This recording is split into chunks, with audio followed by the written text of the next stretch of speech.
My name is Janae Strachey, and this is On Air with Heritage Action, a podcast built for conservatives. Twice a week, we break down in 5-ish minutes or less how you can get involved today in the fight for conservative values. Defending women's sports has become a linchpin issue as the left's culture war continues to sacrifice the needs of women to advance their woke agenda. And what the left is doing with gender ideology on the field and on the court is directly tied to what they're teaching children in the classroom, where it hurts both girls and boys.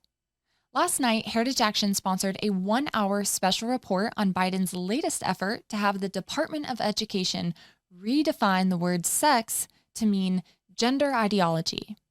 We heard from state and federal lawmakers as well as female athletes who have been pushed off the podium.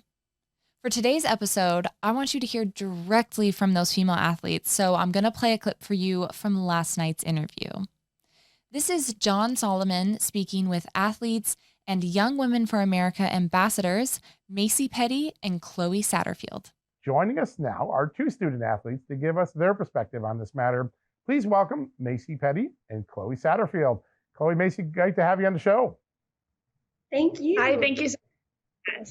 Yeah, great to have you guys. Chloe, I'm going to start with you. And your experience, you were playing tennis in high school against a transgender female. What was that experience like, both from a physical and a mental standpoint? Yeah, so I was a varsity tennis player all 4 years of high school, and I competed against a transgender female, and I lost. For me, I wasn't a scholarship athlete, wasn't in part of the NCAA, but it was still a pretty, tough loss. No one wants to lose when you're competing in sports. I mean, that is the entire point of sports, is to win.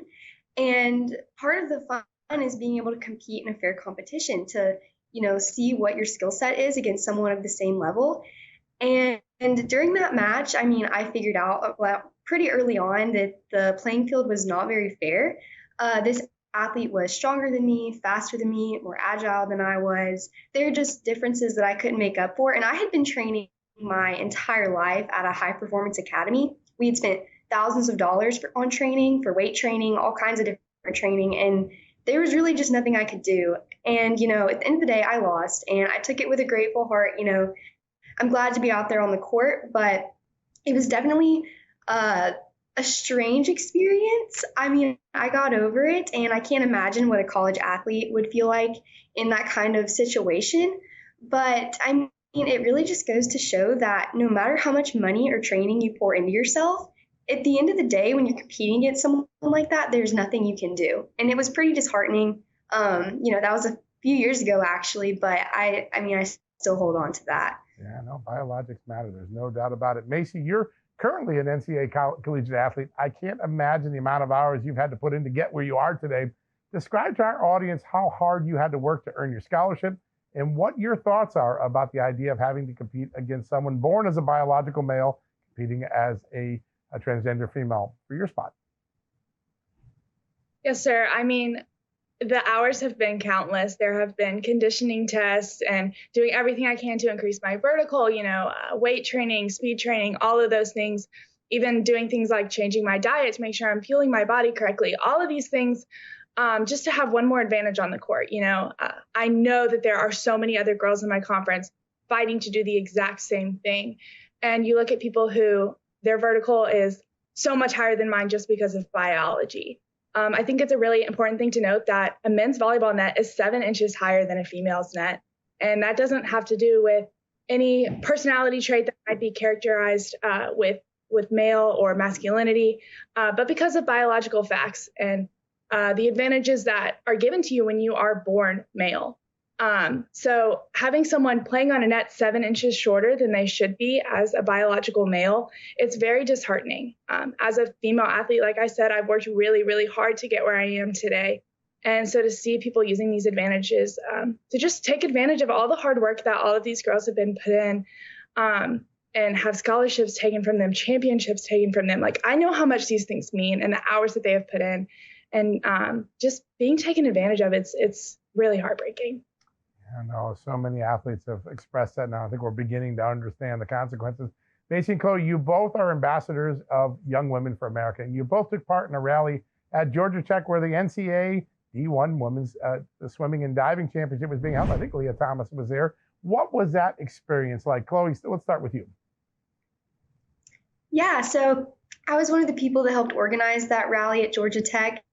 It was definitely a stressful experience. It's really hard to mobilize people, especially with an issue like this that's so controversial, and it shouldn't be controversial. But I think people are scared to speak up because they think that there's going to be this, cancel culture that's just going to destroy their futures if they speak out about this.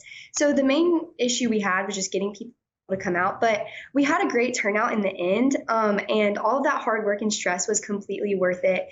We stood outside of the campus rec center for multiple hours in the heat, and moms and dads and siblings of these female swimmers were coming out, and some of them were in tears. You could just tell that they were so upset about Leah Thomas's participation in this competition. And they would come up to us, they'd shake our hands, they'd pat us on the back, and they would just thank us. Thank you for being out here. It feels like there's nobody fighting for us. Everyone, we can't let these athletes and our own children feel like there is nobody fighting for them. Heritage Action has put out a new toolkit with activist resources on this issue. You can find it at saveourschools.com. We'll also put that link directly into the description. Go there, learn more about what Biden is doing and how you can get involved. If you'd like to hear the full interview with Macy and Chloe, we'll also include a link to last night's special report. Thank you for listening.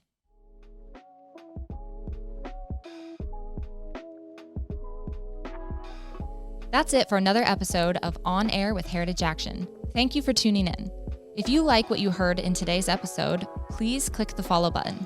If you want to receive a text message each time a new episode airs, text podcast to 51776 and you'll never miss an episode. That's podcast to 51776.